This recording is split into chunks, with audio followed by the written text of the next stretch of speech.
नमस्कार मंडळी. तर माझ्या इंस्टाग्राम पेजवरती मला एका 2 वर्षाच्या बाळाच्या आईचा मेसेज आला आणि ती मला म्हटली, ताई प्लीज माझा व्हिडिओ सरकारपर्यंत शेअर करा, आणि म्हणून मी आज हा व्हिडिओ बनवते.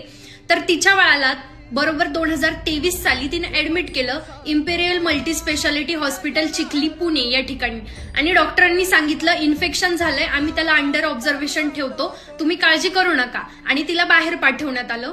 बरं, थोड्या वेळानं तिथनं काहीतरी वास यायला लागला म्हणून ती आतमध्ये गेली. तर तिच्या बाळाचा पाय आहे ना, तो पूर्णपणे जळालेला होता, आणि तो फक्त डॉक्टरांच्या चुकीमुळं.